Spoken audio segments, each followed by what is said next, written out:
Namo tassa bhagavato arahato sama sambuddhassa. Namo tassa bhagavato arahato sama sambuddhassa. Namo tassa bhagavato arahato sama sambuddhassa. Sungguh mudah melakukan hal yang tidak baik dan yang tak bermanfaat. Sungguh sulit melakukan hal yang baik dan hal yang bermanfaat. Dhammapada Attawagga Syahir 163.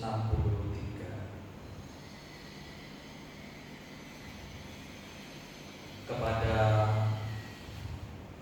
Rama-Ramani Pandita yang saya hormati selaku pimpinan Puja Bakti Pulang,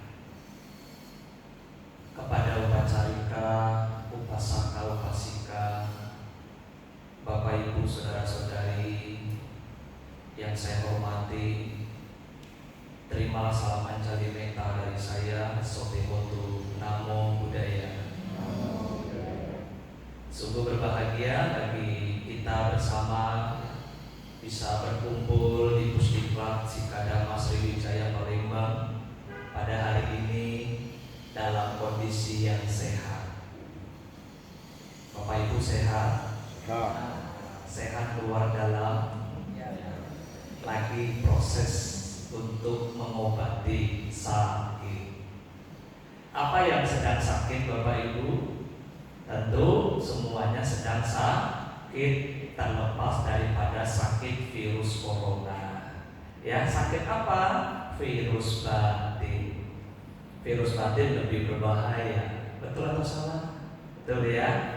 Virus batin itu apa saja, Bante? Nah, kalau Bapak Ibu ikut diskusi Dhamma yang mungkin tadi umat yang ada di Dhamma Wija sudah mendengar, sekarang kita kupas lagi, refreshkan kembali bahwa virus batin lebih berbahaya daripada virus corona. Ya, virus corona akan berakhir pada waktunya kalau sudah ditemukan obatnya. Ya. Nah, virus batin mengantarkan kita bisa ratusan kali, ribuan kali kita tumimba lahir, toh virusnya belum berhenti. Wow, berarti virus batin sangat berbahaya. Kenapa berbahaya Bapak Ibu? Kalau tidak hati-hati bisa menjerumuskan kita masuk ke dalam alam, 4 alam apaya, 4 alam penderitaan. Bisa saja kita lahir jadi hewan, bisa saja kita lahir jadi makhluk peta atau hantu gentayangan, bisa saja kita lahir jadi raksasa, bisa saja kita lahir di alam neraka atau niraya. Nanti di dalam 4 alam ini ada pembagian lagi masing-masing ya. Bapak Ibu saudara-saudara, tema ceramah Dhamma Bante pada hari ini tidak membahas tentang virus, tetapi ada hubungannya dengan virus. Bapak Ibu sudah tahu temanya? Temanya hari ini Bante tentukan, yaitu tentang melodi kehidupan. Biar lebih enak, jangan takut ya dikasih judul yang menakutkan, alam peta. Ya, nah hari ini tentang melodi kehidupan. Bapak Ibu, kalau kita bicara melodi, apa yang muncul di benak Bapak Ibu sekalian? Seni, musik, ya, hal-hal yang bersifat indah, berkaitan dengan nyanyian, ya, pujian, lagu-lagu. Tadi Bante diikuti mendengarkan ya lagu, ya, senandung lagu pujian, wah, indah sekali. Ya, nah siapa yang memimpin tadi? Romo ya, iya, diikuti oleh para umat sekalian. Bapak Ibu waktu menyanyi lagu pendupaan, bahagia enggak? Benar lagu pendupaan tadi? Bahagia? Kami memuja, maaf. Bahagia? Bahagia. Kenapa bisa bahagia? Karena Bapak Ibu menyanyi dengan hati. Kalau tidak diresapi ya namanya baca buku. Bapak Ibu yang berbahagia. Kalau kita berbicara masalah melodi kehidupan, berarti ada sesuatu keindahan di balik itu yang perlu kita ciptakan. Melodi itu sudah ada, Cuma bagaimana kita mengaplikasikan, kita katakanlah ini ada buku lagu, ada teksnya, ada notnya, tinggal bagaimana cara kita menyanyikan dengan indah. Setuju Bapak Ibu? Kehidupan ini sudah ada pembelajarannya. Cuma bagaimana kita mempraktekkan apa yang telah ditunjukkan oleh Buddha untuk dipraktekkan dalam kehidupan kita. Apa saja Bante melodi-melodi kehidupan? Itu kaitannya tentang kewajiban-kewajiban yang perlu kita laksanakan. Ada 6. Terkenal dengan Sigarawada Sutta. Kenapa Bante katakan ini keindahan?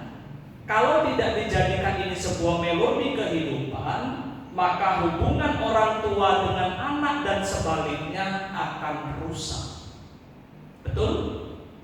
Bagaimana melodi kehidupan ini mengisi keluarga antara suami dan istri bisa harmonis? Kalau tidak, rumah tangga akan bubar jalan. Bagaimana melodi kehidupan mengisi hidup manusia, pertemanan antara satu dan yang lain, supaya antar teman tidak cekcok apalagi bermusuhan. Ceramah Dhamma Bante ringan-ringan saja, tidak usah yang tinggi-tinggi. Ya, Bapak Ibu senang ya? Oke. Bapak Ibu sekalian, selanjutnya bagaimana melodi kehidupan itu mengisi di dalam sebuah perusahaan kita. Bagaimana kita jadi pimpinan terhadap karyawan. Bagaimana sebaliknya karyawan menghormat kepada pimpinan. Nah, kalau terjadi, maka semua akan harmonis. Bagaimana antara guru dengan siswa? Apabila melodi kehidupan terhias di dalam pendidikan, tidak akan terjadi pembrutalan, tidak akan terjadi kerusuhan, tidak akan terjadi percekcokan antara guru dengan siswa, dan sebaliknya. Dan yang terakhir, melodi kehidupan mengisi antara pertapa dengan perumah tangga. Mari kita kupas satu persatu Bapak Ibu, sampai malam jangan pulang sebelum selesai. Bapak Ibu saudara-saudari, kalau kita berbicara masalah yang pertama, apa yang perlu kita praktekkan? Melodi tangga nada pertama dalam kehidupan perlu kita petik. Bagaimana kita mulai dari antara orang tua dengan kita bisa melihat di luar sana, Bante tidak menyinggung di dalam, tapi kita menyinggung yang ada di masyarakat. Berapa persen anak yang buhau pada orang tua? Berapa persen anak yang berbakti kepada orang tua? Di luar sana, mereka yang tidak pernah kewingara, yang tidak pernah mendengar Dhamma, mereka terkadang mengenyampingkan rasa perhatian dan sayang pada orang tua. Ya, masa bodoh lah. Yang penting saya pergi pagi pulang pagi, pergi malam pulang pagi. Kadang-kadang pulang orang tua nonton TV, anak lewat begitu saja, tidak ketok pintu, tidak permisi. Ya. Nah inilah di era milenial beda dengan era kolonial. Era kolonial kan era zaman dulu, ibu-ibu, bapak-bapak sekalian, mungkin kalau orang tua melotot saja, melihat saja udah terasa belum? Udah ngerasa ya kalau kita salah. Tapi kalau anak sekarang, bapak ibu lihat, bapak ibu pelototin, belum ngerti, udah dimarahin, malah jawab 10 kata. Nah inilah beda zaman, beda cara pendidikannya. Bapak ibu saudara-saudari, kalau kita melihat di luar sana, ya, kadang-kadang anak-anak baru pulang, ya, mereka entah dari mana, mereka bermain, berkumpul dengan temannya. Kadang-kadang orang tua lagi nonton TV di ruang tamu lagi santai, tidak disapa. Papa, mama sudah makan belum? Papa, mama gimana? Kok belum tidur, istirahat kalau sudah malam? Bapak ibu pernah disapa sama anaknya? Pernah ya? Paling tidak pernah atau belum ya? Tidak apa-apa, suatu saat pasti disapa ya. Bapak ibu sekalian, nah kalau anak itu sudah mengerti istilahnya bagaimana yang harus dilakukan, nanti anak itu akan terbiasa. Padahal Sang Buddha mengatakan di dalam Anuttara Nikaya, Brahma dewa yang sesungguhnya hidup di rumah itu adalah orang tua. Memang betul yang kita puja, misalkan di altar ada dewa ini, ya ada dewa ini, tidak salah karena itu tradisi. karena itu tradisi turun-temurun kepercayaan kita.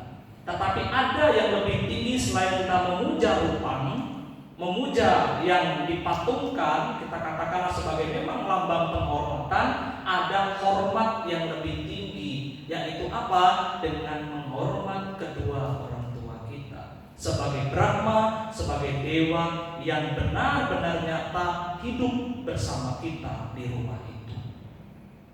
Bapak Ibu saudara-saudari yang berbahagia, ini yang dikatakan bagaimana tergerusnya zaman dengan budaya etika di dalam masyarakat. Terkadang anak-anak sudah mulai melupakan budaya santun di dalam berumah tangga, di dalam berkumpul dengan keluarga. Nah, sehingga inilah yang harus kita bentuk sebagai orang tua. Ada kewajiban-kewajiban. Bagaimana yang pertama, ya anak membantu orang tua.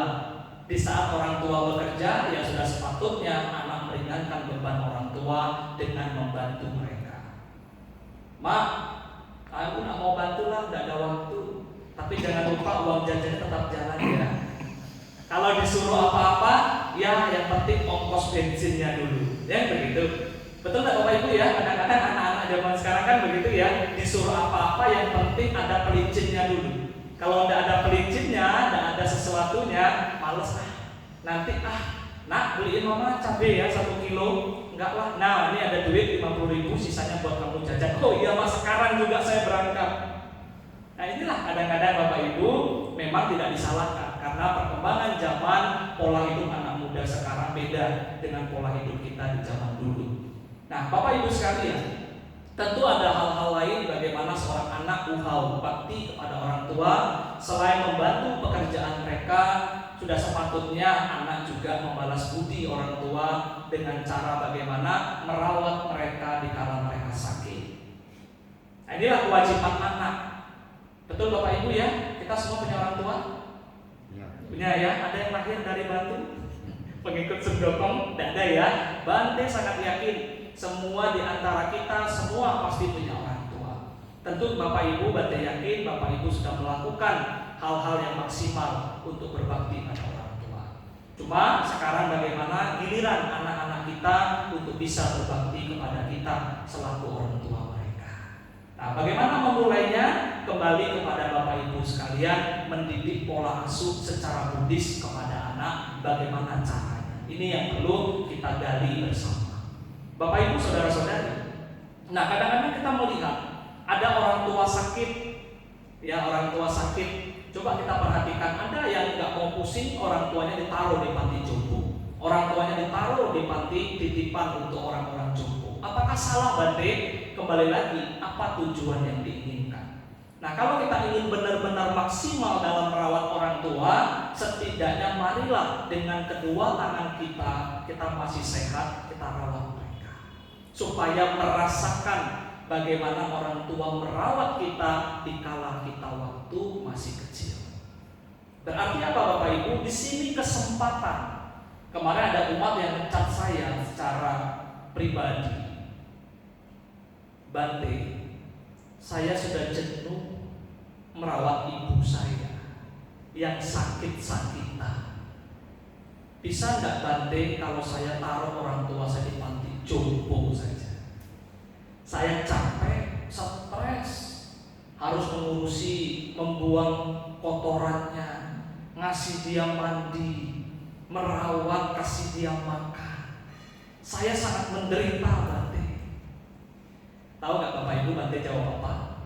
Kesempatan emas bagi Anda merawat orang tua selagi masih ada.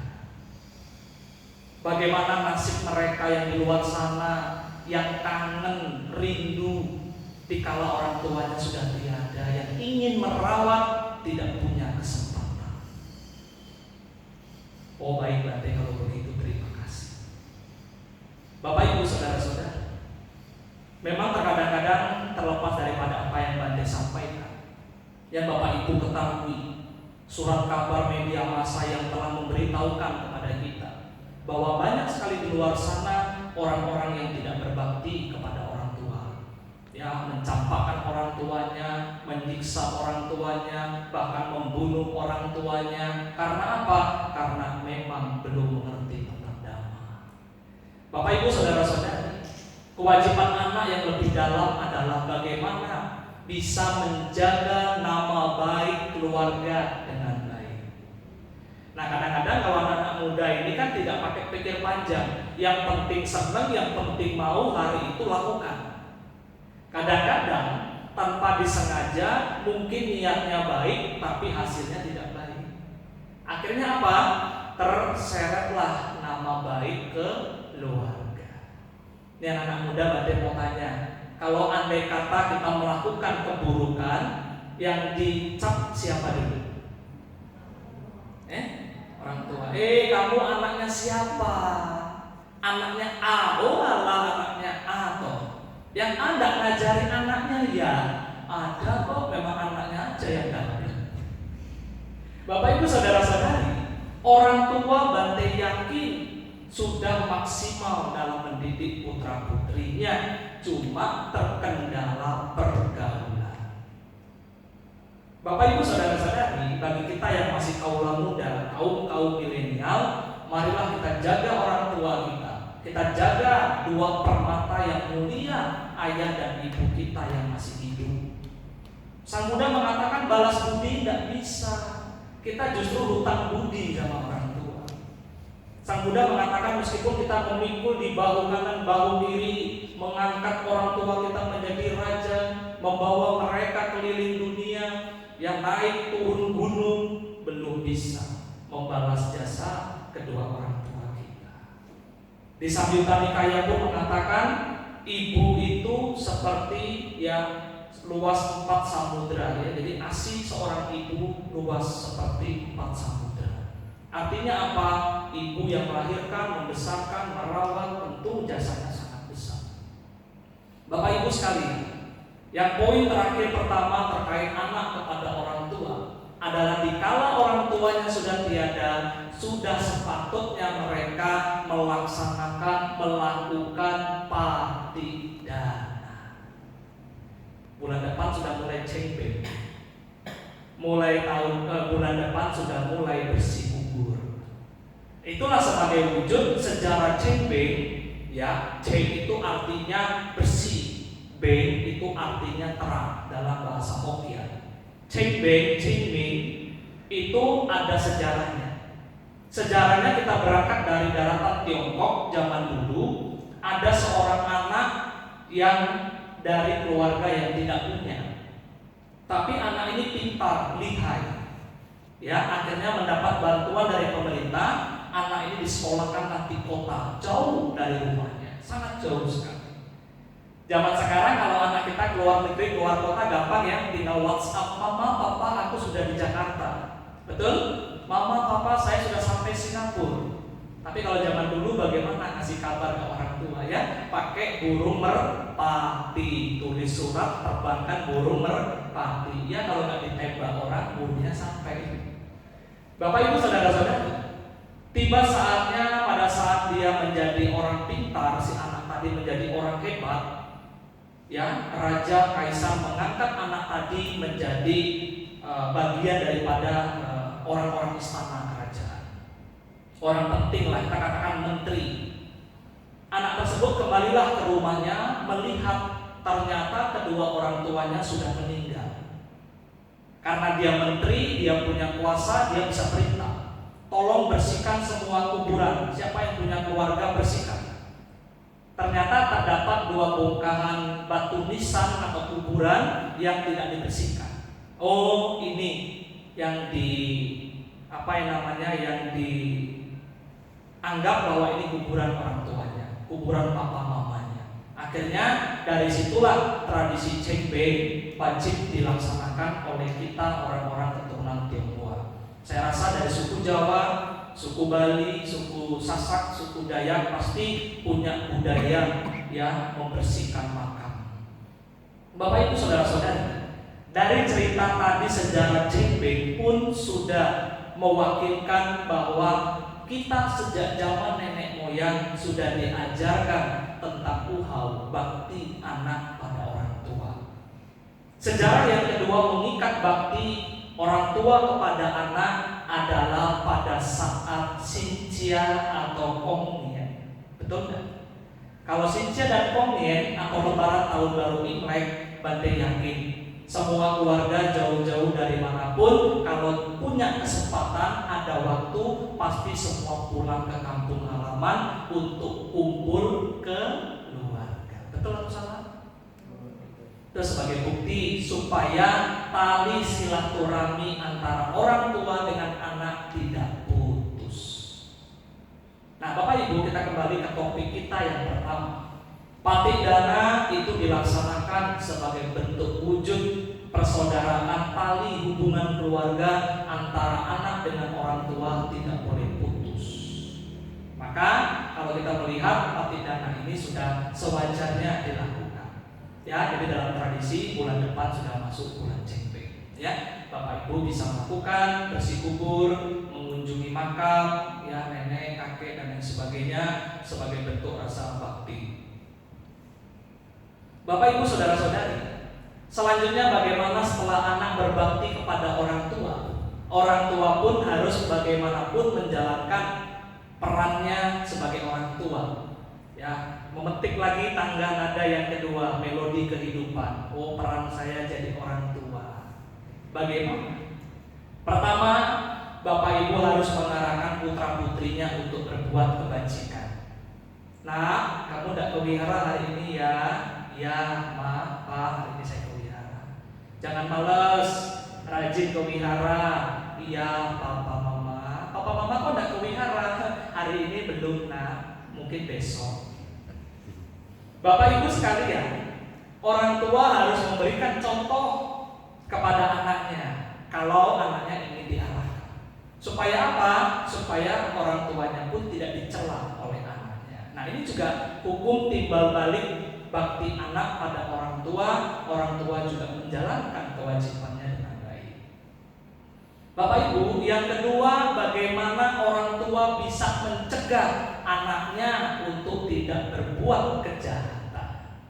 Bapak Ibu pernah tidak ngajari anaknya, nah rambutan tetangga sudah matang, silakan dimalik, 1 karung lumayan jual di pasar. Pernah orang tua ngajari anaknya maling? Belum pernah ya? Belum, Bante yakin lah ada orang tua yang ngajari anaknya ya. Nah, motor sebelah itu nganggur loh, orangnya pergi, dicolong tuh dibegal, bawa ke mana gitu ya. Nanti duitnya kita pesta makan-makan. Bante yakin orang tua tidak ada yang mengajarkan anaknya untuk berbuat jahat. Setuju Bapak Ibu? Pasti Bapak Ibu kalau anaknya nakal pasti diomelin, dimarahin, dijewer ya, supaya apa? Anaknya jangan malu-maluin keluarga. Setuju? Bante yakin hal itu dilakukan ya, selalu mencegah anaknya untuk tidak berbuat kejahatan.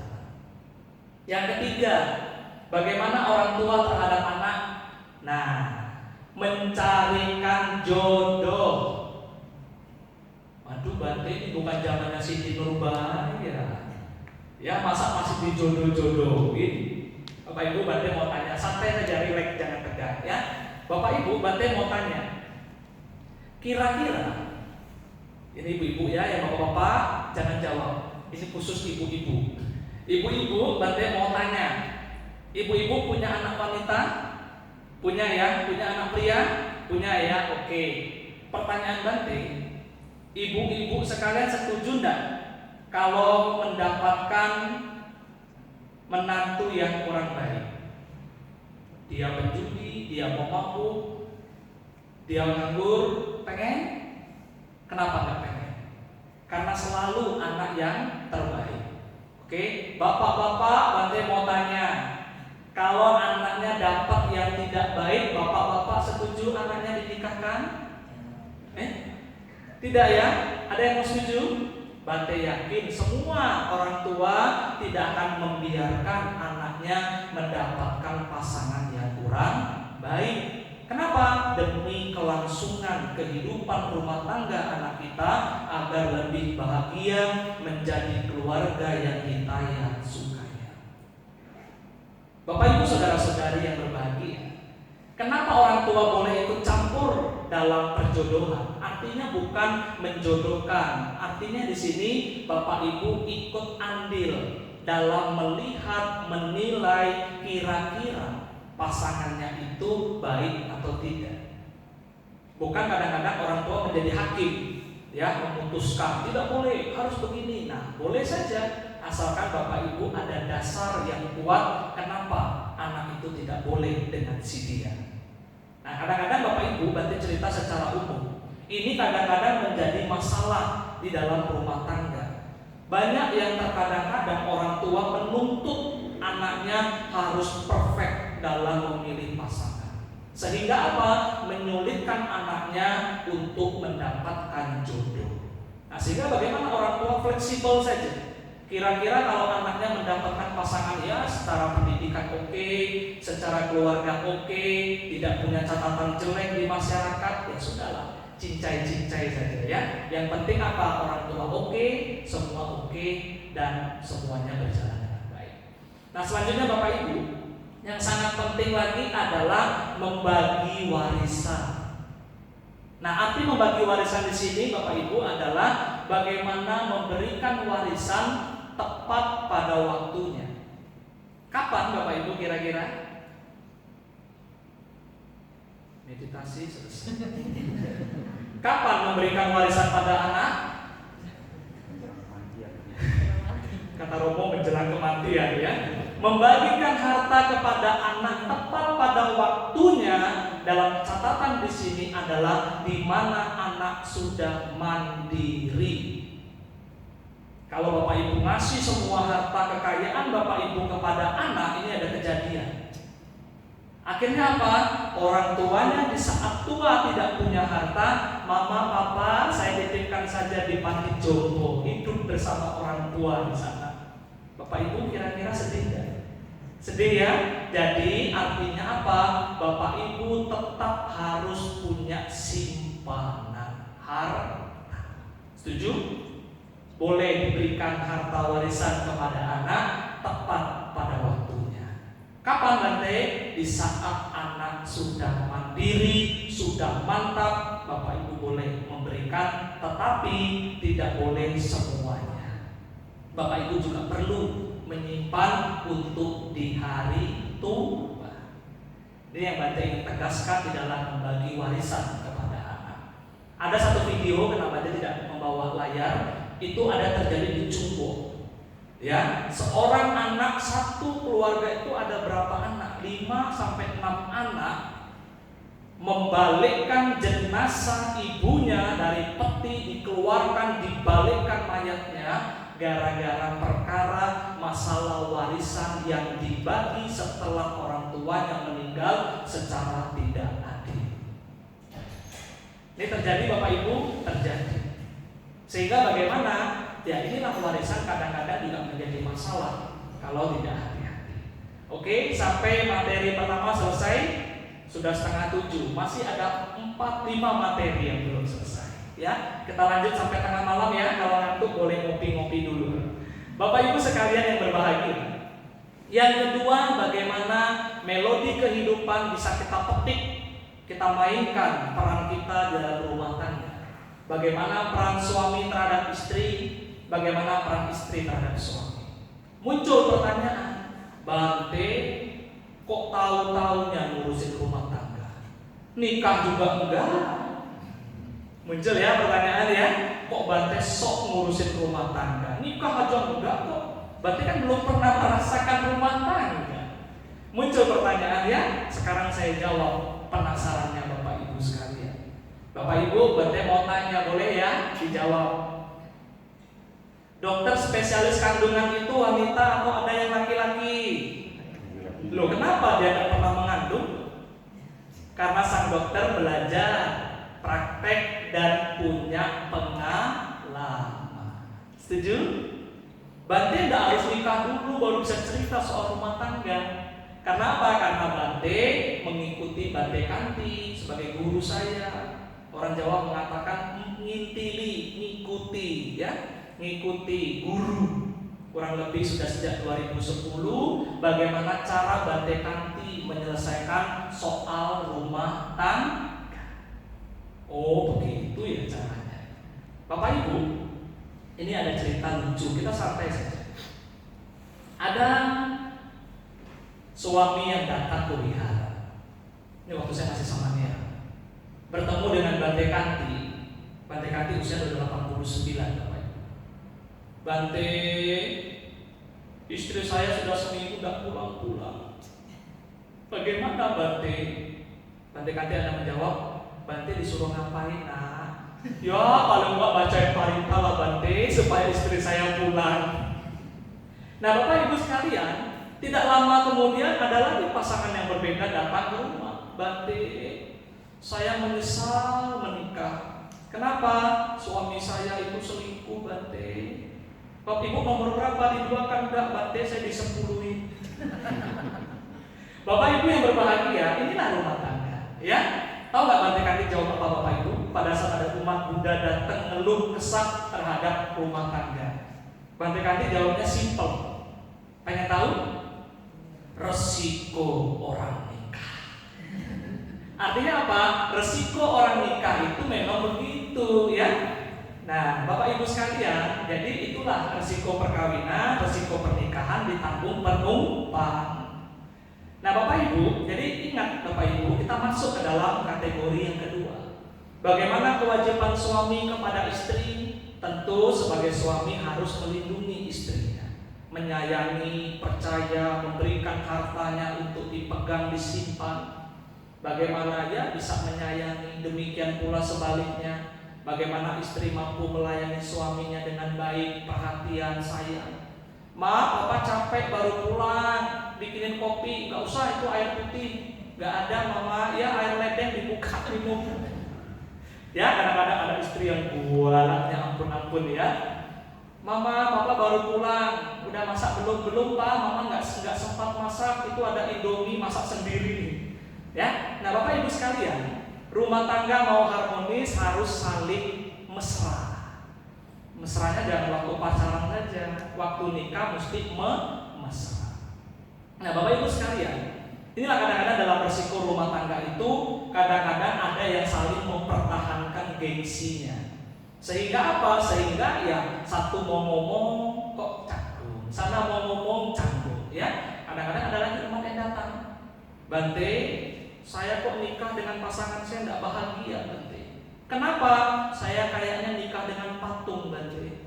Tidak pernah diajak ngomong, tidak pernah ditanya, ya didiemin terus. Aduh Bante, saya nikah dengan patung ini Bante. Nah Bapak Ibu sekalian, inilah rumah tangga itu adalah serba-serbi kehidupan, penuh dengan warna-warni. Ada yang mengatakan Bante kalau nggak ribut di rumah tangga itu nggak indah. Orang main selancar di pantai karena ada ombak. Betul nggak Bapak Ibu? Kalau nggak ada ombak, pantai itu indah nggak? Nggak ya? Kalau mau lihat air yang tenang di sungai saja, ya atau di kolam renang itu nggak ada ombak. Justru Bapak Ibu ke pantai pasti Bapak Ibu melihat ombak, betul ya? Deruan ombak. Demikian pula kehidupan dalam berumah tangga itu pasti ada suka, ada duka. Komitmen dalam berumah tangga diucapkan di depan altar Sang Buddha dengan disaksikan, dibantu oleh Romo Ramani Pandita dengan mengikat tali perkawinan. Apa yang diucapkan? Kamesu micacara, weramani sikapadan sama diami. Secara terjemahan bebasnya, kita harus setia dalam rumah tangga. Ya, setia jangan dipelintir. Jadi setiap tikungan ada. Setia kok Bante, setiap tikungan ada selingkuhannya di sana ya. Nah, Bapak Ibu sekalian, rumah tangga akan bubar jalan, rumah tangga akan menjadi berantakan kalau komitmen di awal tidak dipegang dengan baik. Ya, waktu pacaran kesandung batu, waduh Pak, kaki saya sakit, mana dielus. Waduh hati-hati ya. Begitu sudah nikah kesandung batu, matamu dan melihat. Ya, itu loh batu sebesar itu kok ditendang. Waduh kok Papa nggak romantis sih waktu seperti yang dulu sekarang beda. Bapak Ibu sekalian, tentu di dalam tali rumah tangga ini yang perlu dijaga dengan baik. Ibu Wesaka pernah mengatakan, api di dalam rumah jangan pernah dibawa keluar rumah. Api di luar rumah jangan dibawa ke dalam rumah. Artinya apa? Permasalahan di dalam rumah tangga tidak perlu diceritakan keluar, tidak perlu dibeberkan ke orang lain yang tidak ada hubungannya.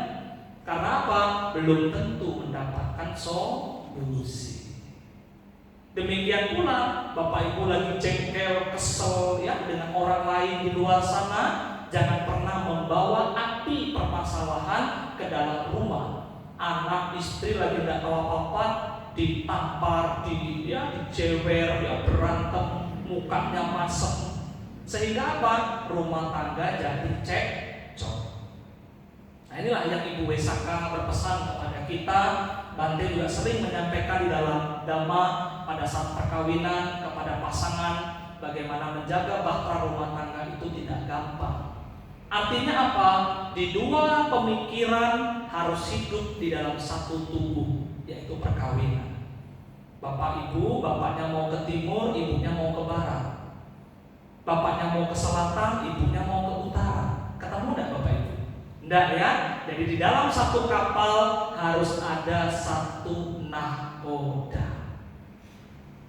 Kalau satu kapal dua nahkoda, ya Bante yakin pasti rumah tangga itu akan tarik ulur. Nah, itu yang bisa Bante sampaikan di poin kedua. Rumah tangga akan bahagia kalau antara pasangan saling mengerti, saling percaya, saling menyayangi, melindungi, berbagi di kala suka dan duka. Inilah akan menjadi rumah tangga yang harmonis. Melodi kehidupan akan berubah menjadi melodi cinta. Waduh Bante kapok, cukup kelahiran ini saja ya. Kelahiran akan datang saya nggak mau ketemu dia lagi. Amin, amin. Ya, bagaimanapun itu pilihan kita. Ya, selanjutnya Bapak Ibu, poin yang ketiga, bagaimana kita bisa menjadi sahabat untuk orang lain. Sang Buddha mengatakan, jangan bergaul dengan mereka yang dungu, jangan bergaul dengan mereka yang tidak baik. Dungu bukan secara intelektual, tapi dungu secara spiritual. Dungu secara etika, dungu secara sila. Apa artinya Bapak Ibu? Baca dari malam Dhamma kelas sudah Bante sampaikan. Ada dua kain. Kain pertama membungkus bangkai, kain satunya lagi membungkus kayu cendana. Pada saat Bapak Ibu membuang bangkai tadi, kain itu bau atau tidak? Bau ya. Pada saat Bapak Ibu satu lagi cendana ditaruh di altar, kain tersebut Bapak Ibu cium wangi ya.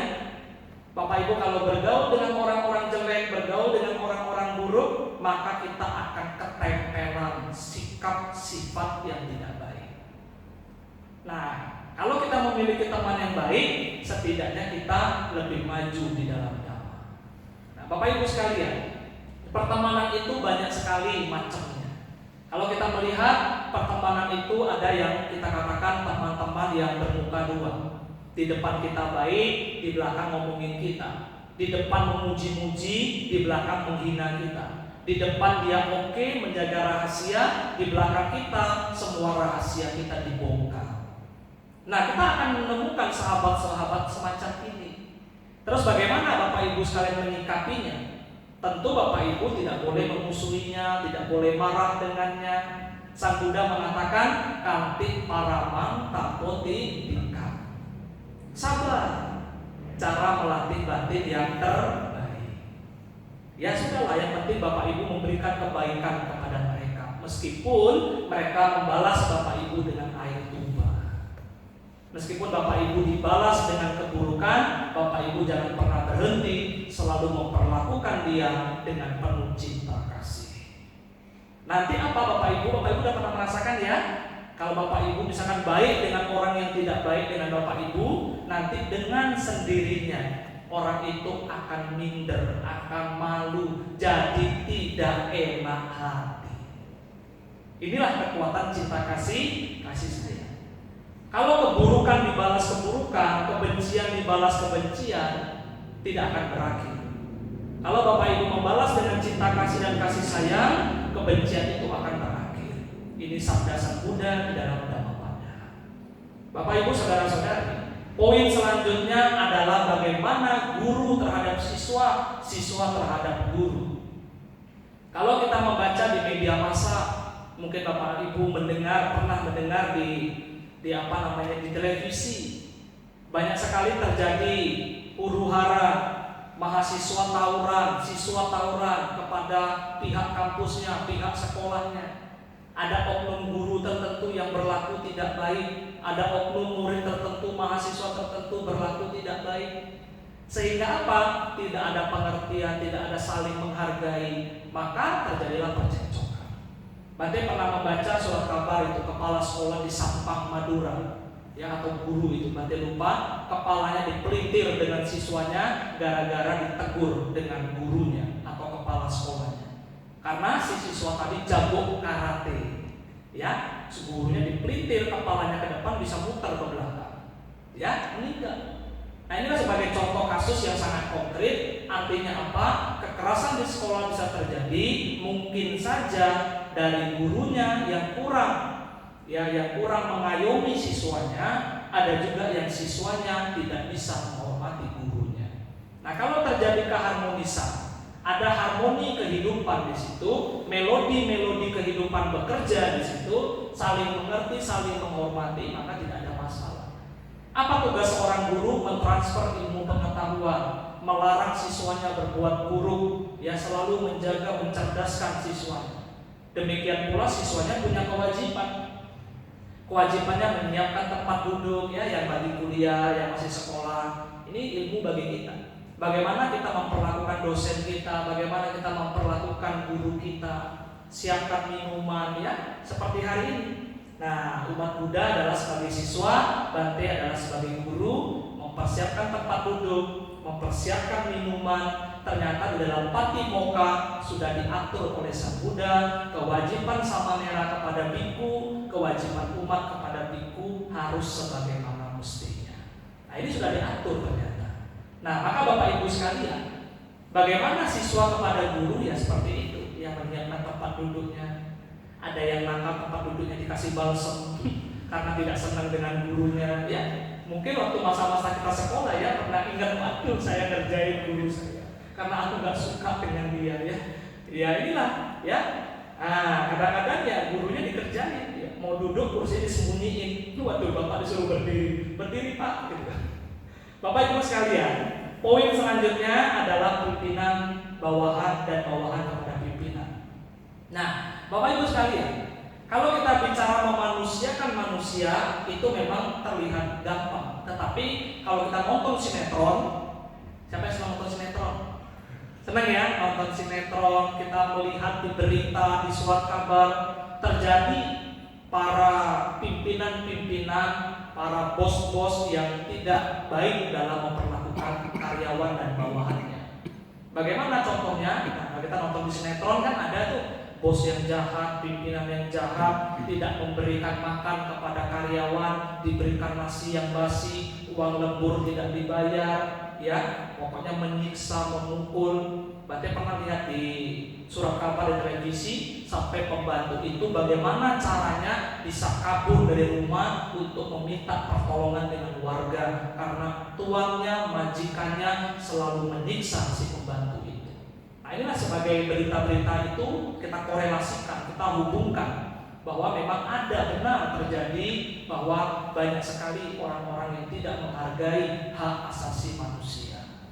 Nah, Bapak Ibu sekalian yang berbahagia, kalau kita melihat di kehidupan masyarakat, kadang-kadang ada ya yang supir, pembantu bisa tahan puluhan tahun. Karena apa? Loyalitas pimpinannya sangat baik. Nah, inilah bagaimana karyawan membalas budi kepada pimpinan, kepada bosnya. Dia bangun lebih awal, dia menyiapkan makanan, dia membersihkan segala sesuatu. Dia akan tidur terakhir setelah pimpinannya, bosnya tidur, majikannya tidur terlebih dahulu. Nah, ini Sang Buddha sudah jelaskan bagaimana kalau di dalam ini semua bisa baik, tentu semua akan harmonis. Terkadang-kadang kita melihat di luar sana Bapak Ibu sekalian, bahwa orang kadang-kadang belum bisa memanusiakan seorang pembantu, seorang supir, seorang karyawan.